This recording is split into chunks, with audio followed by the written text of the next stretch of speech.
Hey, family. Thanks for checking out today's broadcast. My name is Jonathan, and it is day 451 of my 3-year challenge to lose 300 pounds. If you guys enjoy the video today, make sure that you do get subscribed to the channel. Click on that bell icon so that you can get alerted when you go live. Also, if you want to see some of the recipes that our family's been enjoying on our whole food plant-based diet, down in the description below, there is a link to a Pinterest board that has some of those recipes. Don't be afraid to play around with them and make them your own.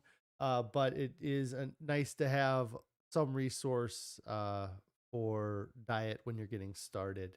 Also, if you want to kind of share your story or kind of let us, join in on further discussion, we have a Discord that the link is down in the description below that you can check that out. So we are going to get started. Like I said, it is day 451. I hope all you guys had a great evening. It doesn't seem like a whole lot has been happening since last night. Yesterday's stream, I ended up having to cut myself off because I was kind of going on a bit. And, I realized that with the weekend, I kind of have so much more to talk about on Mondays. And so I either need to plan on going longer on Mondays as a general kind of rule of thumb for myself, or not actually line up a bunch of topics to talk about on Monday. I guess I probably just had a bunch of stuff that I saw over the weekend that I wanted to get all of it or talk about as much of it as I could yesterday. And I probably ended up being incoherent more than usual. But yeah, since yesterday, food has been really simple. I have cut out the avocado toast. So not having the avocado toast, that used to take up a good chunk of time to make. I mean, I feel like I should do a video just on my whole process for making the avocado toast, because I use like one of every utensil we have in the house, and also all the ingredients and everything. So, but I'm not eating the avocado toast right now, so I'm not going to be doing a video anytime soon. I should have done one already, I guess. But yeah, so food's been really simple. I was gonna throw this up, because it doesn't have to be crazy, what you guys eat. Some days we have elaborate meals, or we picked up those purple carrot boxes for the 2 weeks there. It wasn't our intention to have them for 2 weeks, but we had them for 2 weeks, and those are more involved kind of dishes. And we do have some, like I said, fairly involved dishes. But yesterday's dinner was an example of just a pretty simple dish overall. Let me see if I can pull it up here. I gotta go this way. So really, Carrie ended up making tacos for the kids, and then just use those ingredients. I mean, this might not be the prettiest thing, but it's simple. It's corn, 2 types of beans, a bunch of rice on the bottom, and then those are Rotel tomatoes.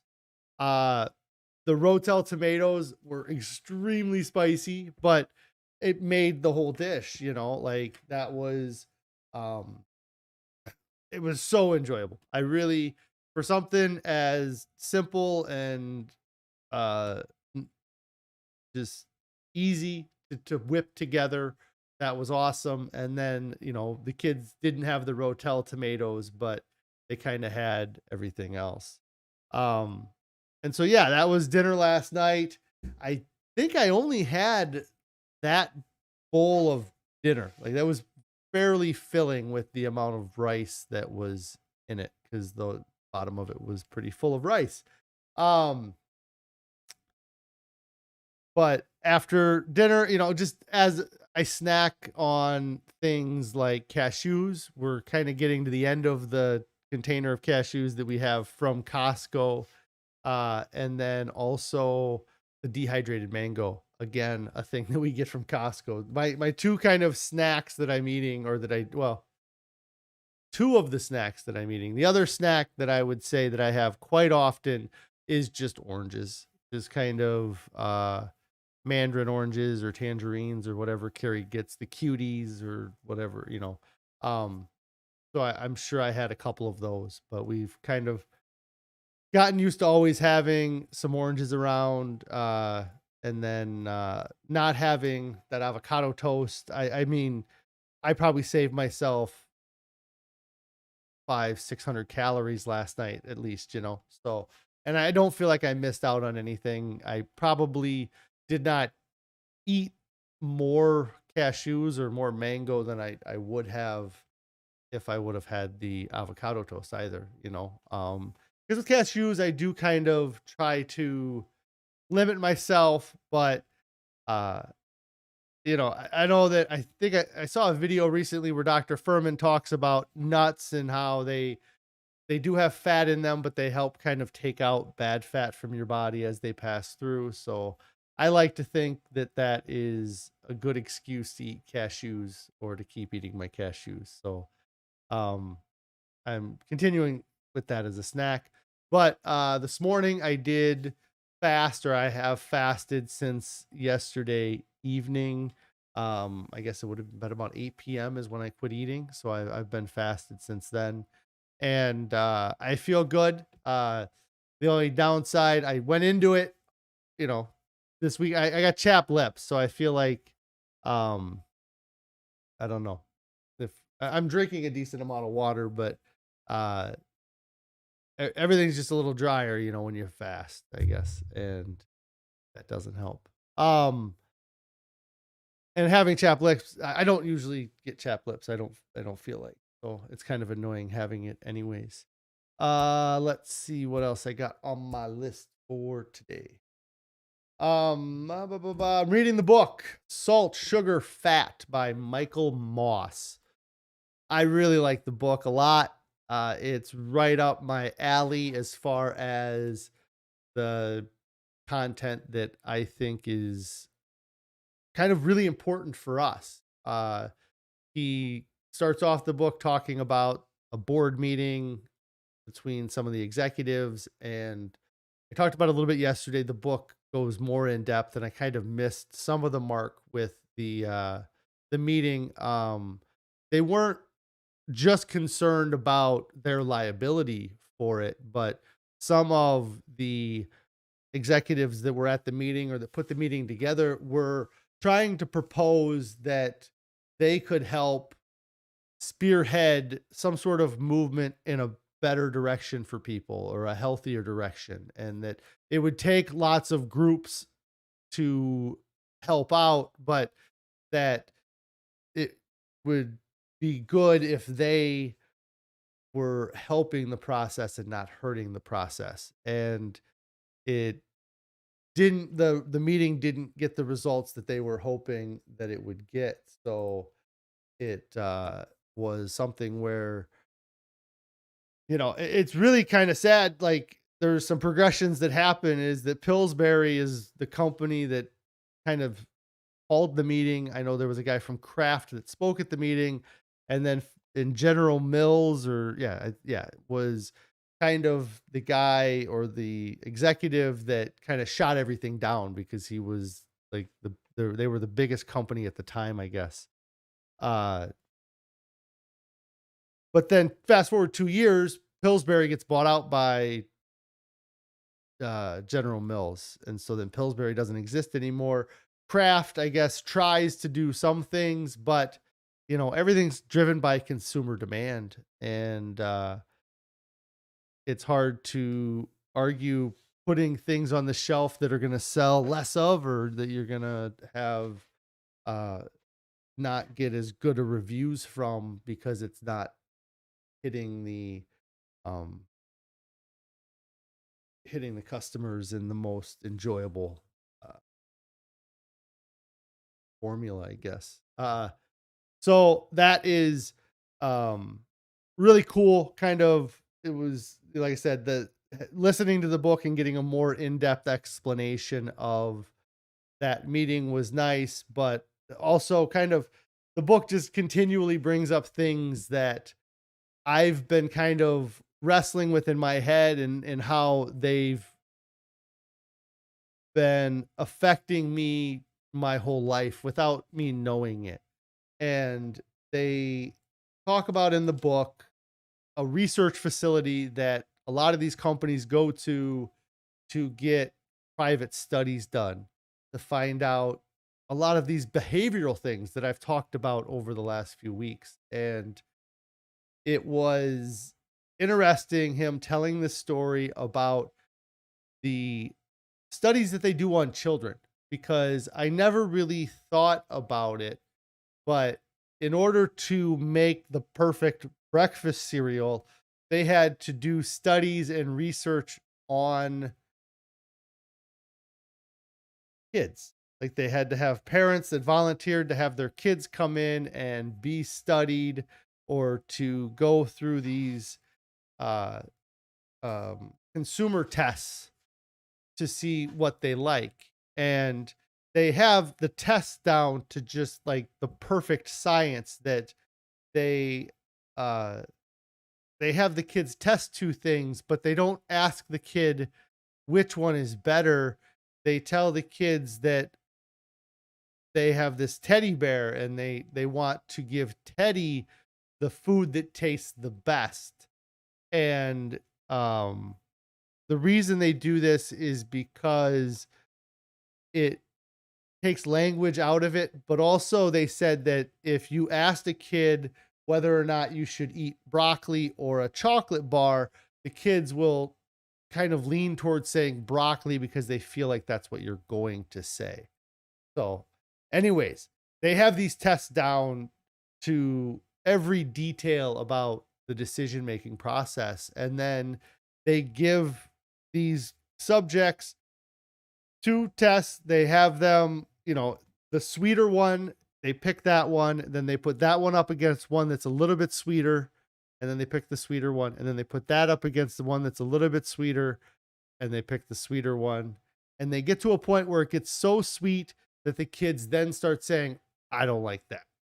And what they found is that kids can tolerate twice as much sugar as adults can tolerate. And so they can put more sugar in the kids' products, because, or they will put more sugar in the kids' products, because the kids, their customer, the parents aren't eating this food all the time. And so um, they are getting the most pleasure, or what they, and it's funny that this book is 9 years old. I feel like I've heard the term bliss point talked about a lot. I don't know if that was when, if that was something that's been around since before the book, or if the book was kind of inspired by the idea of the bliss point, or how it, but it talks a lot about the bliss point in the book. And what that is there is a point they find that if you put this much sugar in an item, that it's as sweet and as enjoyable as possible. But once you go past that point, then it starts to not be as enjoyable, or there might be no longer any return on that sugar investment. And what they found, according to the book, is that usually adults hit that bliss point at like 12%, whereas kids can go up to 24 to 36% sugar in an item before they reach the point where they're going to turn it away. Um, and it just makes me think of how manufactured every decision is. And he talks about it in the book, or he mentions it, that it's not just the bite that that kid took that makes that decision, but it's all of the engineering that had to happen before the bite was presented to the kid. The combination of the perfect ingredients, and the all of the right flavors to get the perfect reaction from somebody. And I don't have it up, but one of the things that has been I named the stream Resisting Temptation. And the reason why I named it Resisting Temptation is because uh me and Carrie were having a discussion kind of about foods, and we are trying to get our kids to eat better foods. Um, but we also know that they're not eating everything that we're giving them. And if they don't get some sources of calories from places that we might not want to get ours from, like chocolate soy milk, like we don't feel bad giving our kids chocolate soy milk because they don't they're not overweight, and the extra calories they're getting from the soy milk and the extra protein isn't going to hurt them with where they're at right now. But one of the things that we also let our kids have is some potato chips or corn chips. And the kind of commonplace I think people go the for whatever reason is to those veggie straws. And the veggie straws, they like I even tried to kind of Google it a bit, and like cuz the the two different chips we were kind of wrestling between what we would buy our kids is the veggie chips or the veggie straws and just original Fritos corn chips. And the Fritos corn chips is kind of a temptation for me because I explained it to Carrie a little bit yesterday, but I would say the corn chips are one of the first kind of snack foods um that I ever like have given up. Like I used to eat a ridiculous amount of original Frito corn chips with like French onion dip or the dips that you get from the store. And I looked it up to see if maybe they came out at a certain time that hit me, but the scoops specifically, I can remember having an experience where I had eaten so many of those Fritos and French onion dip that I got myself sick. And again, this is over a decade ago, maybe 2 decades ago. So I kind of gave up those Fritos back then and never went back to eating just original Fritos. I would buy their chili cheese Fritos or their barbecue twists, but I wouldn't eat the original Fritos. And then now we're wrestling about with bringing them into the house. And I don't think I've had them since we started our diet. I've had like Tostitos tortilla chips, but I don't know that I've had Fritos. Anyways, Carrie's saying um the veggie straws have the word veggie in them, so they have to be healthier than the veggie straws. And from a calorie standpoint, they are fewer calories for the same weight of food. Um but when you look at the ingredients for the two different products, the Fritos has 3 ingredients. It's corn syrup, and salt, I think are the 3 ingredients. And corn syrup isn't what you want to have in your food. But the veggie straws have a much different ingredient list, and I feel like I had a better ingredient list yesterday, but um there's potato starch, potato flour, cornstarch, tomato paste, spinach powder, salt, potassium chloride, sugar, beetroot powder for coloring, turmeric, canola oil, and or safe flower oil, and or sunflower oil. And okay, I'm okay. So it's corn, salt, and oil is what. So let me um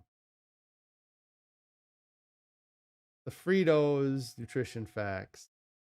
If you look up their ingredients, okay, yeah, it's corn oil, not corn syrup. I was saying corn syrup. It's corn oil. Okay, so yes, the three ingredients in original Fritos are corn oil, and salt. And we're not eating the corn oil or salt, but we're talking about my kids here.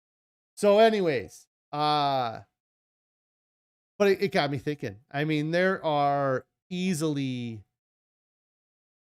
10 ingredients on the veggie straws. Let me see. Here we go. This is their sensible portions on their website.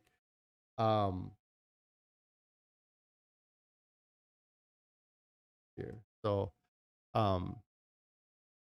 yeah, the sensible portions there is potato starch, potato flour, expeller pressed canola oil, and or safe flour oil, sunflower, spinach powder, tomato paste, salt, cane sugar, cornstarch, potassium chloride, turmeric, beetroot, all the stuff. But yeah, like it's just crazy, all the ingredients. And it does give them, by having all those ingredients, they're able to knock, I believe it was 3 grams of fat. I think they have 7 grams of fat per 28 grams of serving. Yeah.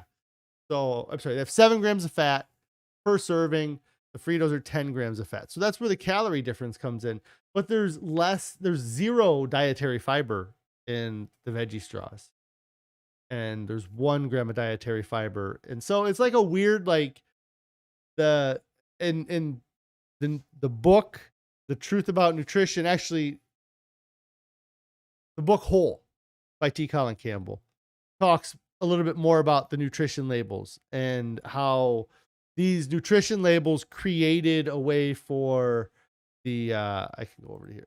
They created a way for these companies to play games with the numbers so that it looks, if I'm going to look at that, look at how big that number is on there. Of course, I'm going to pick the 130 calorie one versus the 160 calories. So it's, yeah. I think I said 150 for these, but anyways,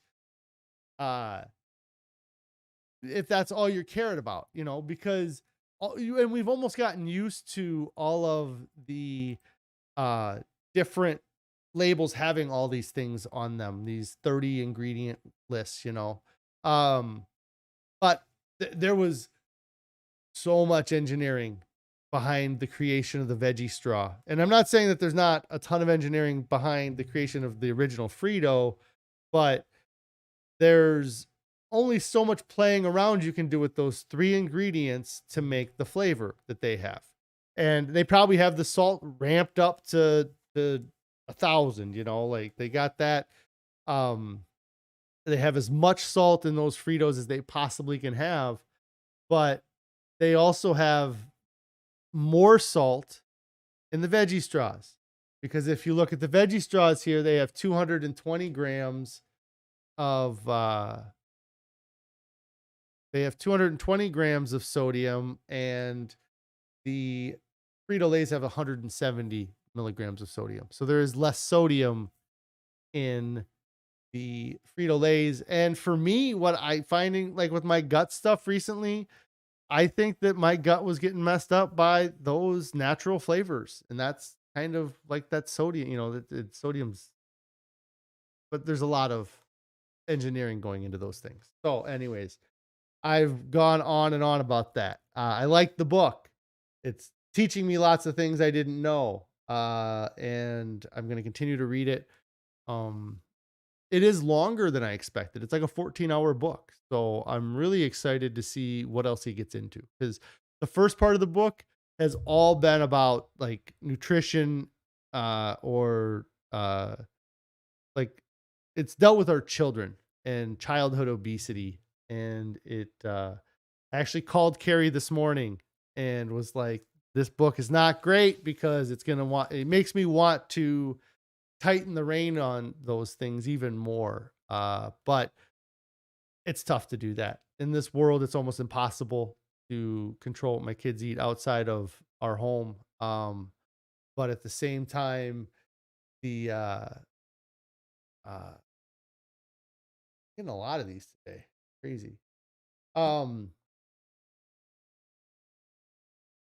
at the same time, they need to have calories, you know. I mean, they need to they you know, last night that dinner was, I think, almost universal. There was one of our kids that's being picky because they like being picky, you know. That's what kids do. But she just wanted to eat the whole tortilla shell. She didn't want to eat any of the ingredients on the inside. Let's see here. I do kind of have an update with my schedule for the rest of this week. I'm going to be live tomorrow, but I think that's going to be the last day I'm live this week.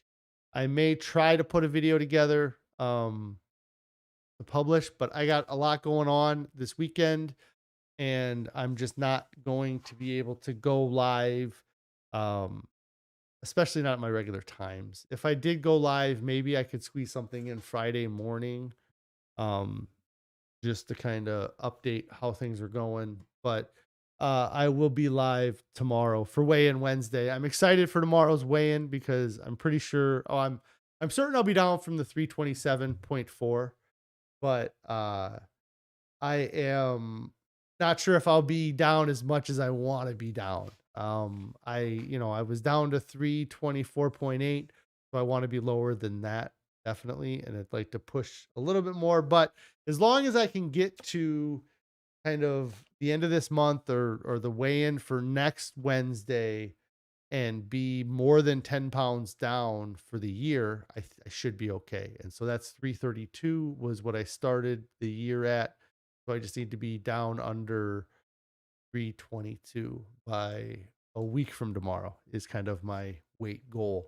Um, I don't think that'll be an issue, but uh, I need to make sure that I'm going in that right direction because I feel like in so many things that I'll let it build up. You know, I would just be like, oh, I'll lose 20 pounds next month, or I'll lose that extra couple pounds next month, and then it gets to the point where I might, I don't want to be in a position where I have to uh, worry about hitting this weight goal this year because I'm confident that I can do it. It's especially with how I've been feeling since last week and um, how well things are going on the scale. And another thing I was going to talk about with the scale, and it's tough to convince yourself to get on the scale and weigh yourself every day. But I really think that if your goal is to lose weight, that is going to give you the best success.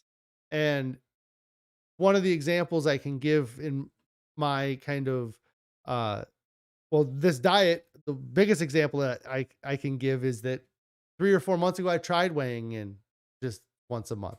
Through November and in December, I convinced myself that that's what I needed to do. And maybe it was what I needed.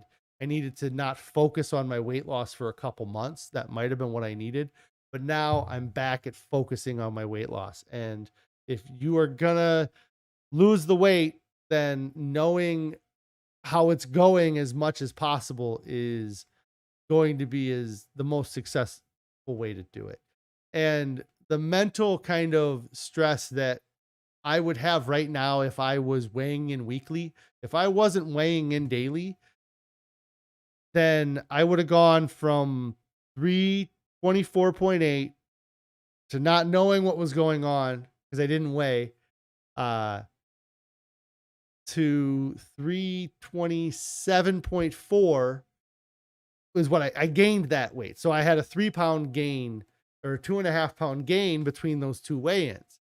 And if I wasn't checking the scale every day, then I would be sitting here with that mentality of, man, I gained 3 pounds or 2.5 pounds in the last week.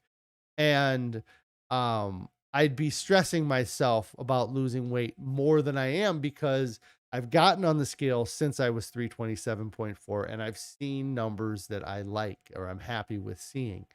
And so it can be tough to convince yourself to get on the scale, but there's been studies done that show that people have more success when they weigh in on a daily or more regular basis. And I believe that, you know, there's knowing where you're at every day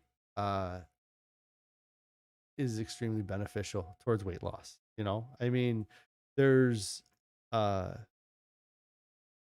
that's my rant on that. And on that though, guys, I want to thank you for checking out today's stream or broadcast if you're watching this later. If you guys haven't started your diet yet, get started right now. There's no reason to wait. There's no event coming up that's more important than your health.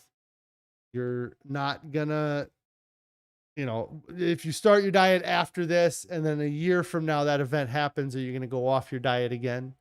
You know, is that no, that's not what's going to happen. You know, like you're going to make this change, you're going to see huge improvements in your life, and you're never going to go back. And you know, and you need to make a huge change. You know, especially if you're where I was at 520 or yeah, 520 pounds. There's no way that I could have done any of this in moderation. I couldn't have added vegetables into my diet in moderation. I could not have I couldn't have just done moderate changes, and I couldn't have allowed just little bits of junk food. I can't allow little bits of junk food into my diet because it derails me. It did for the last 4 months. And so um get started right now. Go all in. It's worth it. If you haven't tried a whole food plant-based diet, give it a shot. Give it 3 weeks. That's the thing. You can find 3-week challenges all over the internet, 2-week challenges, month-long challenges, but give it a shot and go all in. Don't just try. I mean, if you want to try the foods to see if you like some of them, sure. But when you're ready to go, when you're ready to get started, go all in. It's worth it. So I'm going to get out of here, guys. I'll be on tomorrow for Weigh In Wednesday. I'm looking forward to it. And yeah, I'll see you tomorrow.